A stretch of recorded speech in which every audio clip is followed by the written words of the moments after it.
సంబంధించి ఒక burning issue 2014లో Chandrababu Naidu ప్రథమ ముఖ్యమంత్రిగా ప్రమాణ స్వీకారం చేసిన తర్వాత, ప్రథమ ముఖ్యమంత్రి అంటే కొత్తగా ఏర్పాటైన ఆంధ్రప్రదేశ్ రాష్ట్రానికి తొలి ముఖ్యమంత్రి అని అర్థం. ముఖ్యమంత్రి అయిన తర్వాత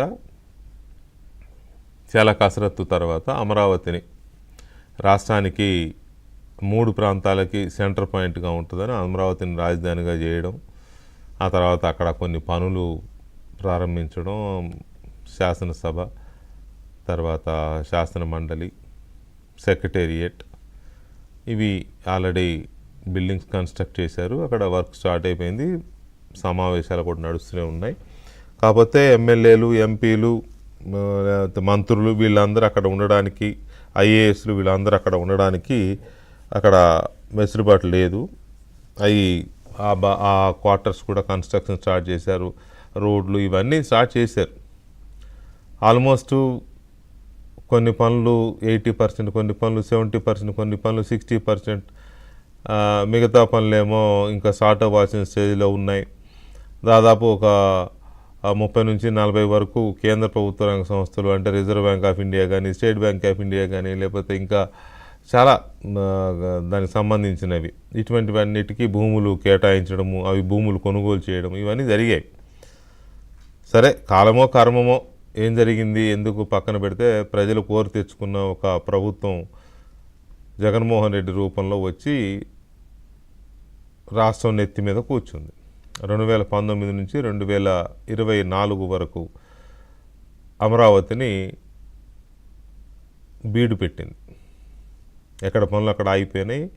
అసలు అమరావతి రాజధాని కానే కాదని 3 ముక్కలాట, అది కాదు, అంతా సోది కార్యక్రమం అంతా వద్దు కానీ, ఆ పీడకల గురించి పదే పదే చెప్పుకోవడం వద్దు కానీ, అప్పుడు అమరావతి రైతులు 1631 రోజుల పాటు రికార్డు స్థాయిలో చేసిన ఉద్యమాన్ని కూడా ఆ కర్కోటక పాలకుడు కరుణించలేదు, దిగిరాలేదు. చివరికి ప్రజలే దించేశారు. ప్రజలే దించేసి కొత్త ప్రభుత్వాన్ని ఎన్నుకున్నారు. చంద్రబాబు నాయుడు నాయకత్వంలో అఖండ మెజారిటీతో గెలిపించారు.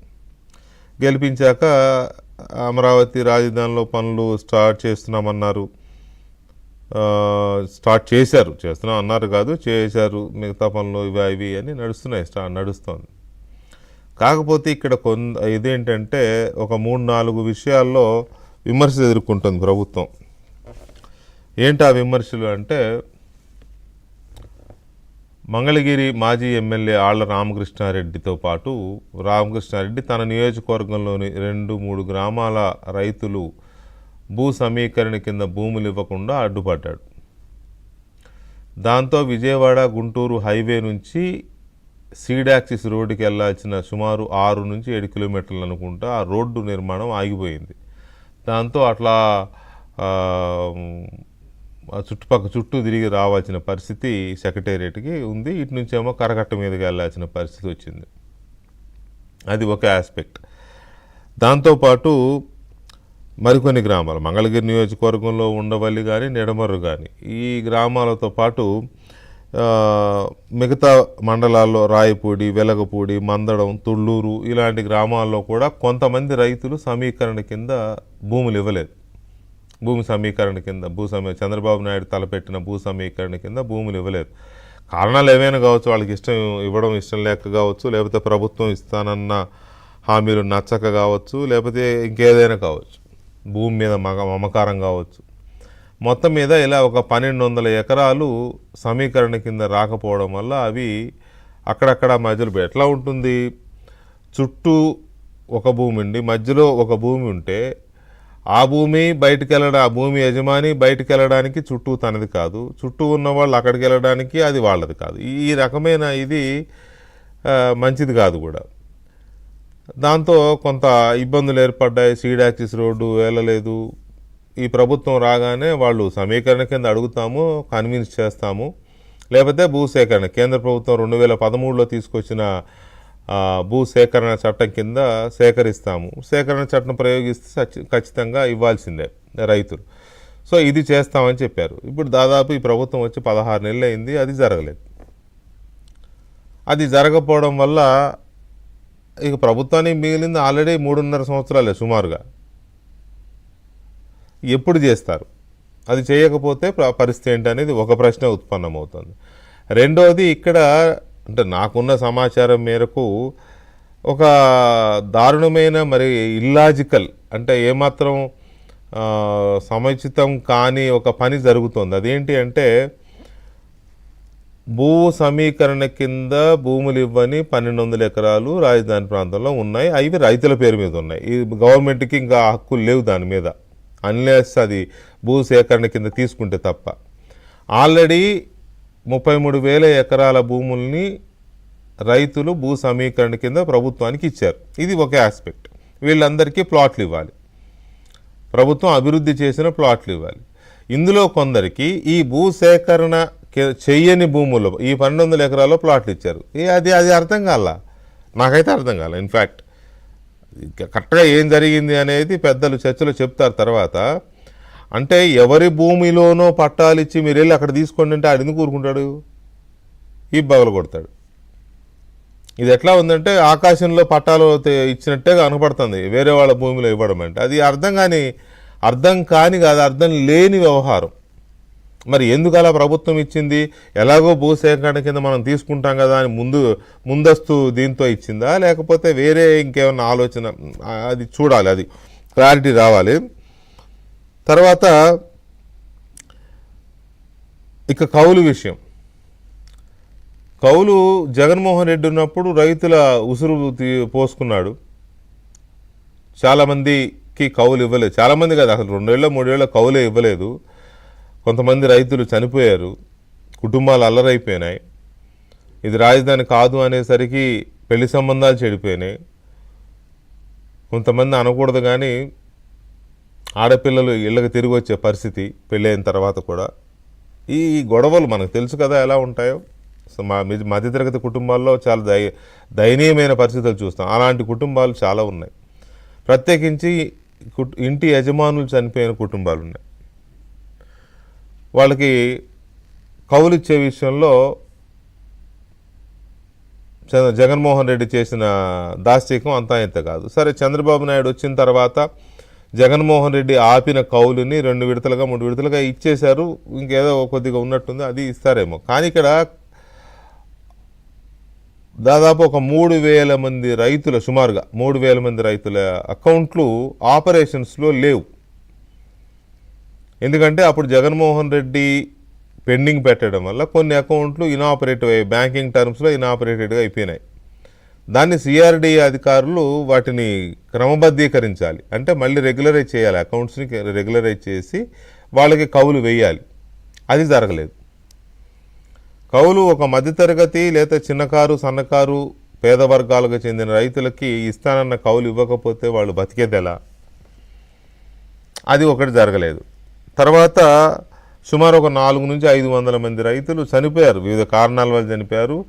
అమరావతి ఉద్యమంలోనే దాదాపు 150 మంది దాకా చనిపోయినట్టున్నారు. అవి కాకుండా మనిషి జీవితం ఏముంది, వయసు మీద పడినాక లేకపోతే రకరకాల కారణాలు, అనారోగ్య కారణాల చనిపోతూ ఉంటారు. ఇట్లా 500-600 మంది చనిపోయారు. ఈ చనిపోయిన వాళ్ళ వారసులు లేదా లీగల్ హైర్స్ అంటాం, వారసులు కావచ్చు, లేదా భార్య కావచ్చు, పిల్లలు కావచ్చు, ఎవరైనా వాళ్ళకి ఆ కౌలు ఇవ్వాలి. అది ఇవ్వలేదు. ఎందుకంటే లీగల్ హైర్స్ దాన్ని సిఆర్డీఏ ఆ డాక్యుమెంట్స్ తీసుకుని క్లియర్ చేసి వాళ్ళకి వెంటనే ఇవ్వాలి. అది ఇవ్వలేదు. సో ఇక్కడ పదే పదే సిఆర్డీఏ పేరు వినపడుతోంది అని అంటే ఎక్కడో సిఆర్డీఏ వైపు నుంచి సరైన చర్యలు లేవు. రైతులకు సానుకూలంగా సిఆర్డీఏ లేదు, సరైన స్పందన లేదు, రైతుల విషయంలో సానుకూల స్పందన లేదు, సరైన సమాచారం ఇవ్వడం లేదు వారికి. అసలు సిఆర్డీఏ రైతులు భూమిని ఇచ్చిన రైతుల పట్ల సానుభూతితో ఉందా, సింపథెటిక్గా ఉందా? సింపతి కాదు ఉండాల్సింది. వాళ్ళు ఒక రకంగా చెప్పాలంటే రాజధాని యజమానులు, వాళ్ళ సర్వ హక్కులు దారపోసిన త్యాగధనులు వాళ్ళు. వాళ్ళ విషయంలో ఏ కించిత్ నిర్లక్ష్యం జరిగినా, కించిత్ వాళ్ళకి నష్టం జరిగినా, అగౌరవం జరిగినా అంతకు మించిన ద్రోహం ఇంకొకటి ఉండదు. అది సిఆర్డిఏ చేసినా, సంబంధిత శాఖ చేసినా, ఎవరు చేసినా. ఇంకొక దురదృష్టకరమైన పరిణామం ఏంటంటే వీళ్ళు చేసే పనులన్నీ పోయి చంద్రబాబు నాయుడు గారికి చుట్టుకుంటాయి. ఆయనేమో వీళ్ళందరికీ పనులు అప్పచేసి చెప్పి ఆయన వ్యవహారాలు వేరే పనులు చూసుకుంటూ ఉంటారు. వీళ్ళు చేసే పనుల వల్ల, అది మంత్రి కావచ్చు, సిఆర్డిఏ అధికారులు కావచ్చు, ఎవరైనా వీళ్ళు చేసే పనుల వల్ల అందరూ చంద్రబాబు గారిని మాట అంటారు తప్ప వీళ్ళు అనరు కదా. అది ప్రభుత్వానికి చుట్టుకుంటుంది, చంద్రబాబు నాయుడు గారికి ఇండివిజువల్గా చుట్టుకుంటుంది. కాబట్టి వీళ్ళు చేసే పనుల వల్ల చంద్రబాబు నాయుడు గారికి చెడ్డ పేరు వస్తుంది. అది ఆయన కూడా ఒక్కసారి దృష్టిలోకి వెళ్తే మంచిదేమో. సో ఇది ఒక ఆస్పెక్ట్. రెండవది, ఇటీవల లేటెస్ట్గా వచ్చిన అంశం ఏంటంటే ప్లాట్లు అమ్ముకోవడం పైన ఆంక్షలు పెట్టారు అని.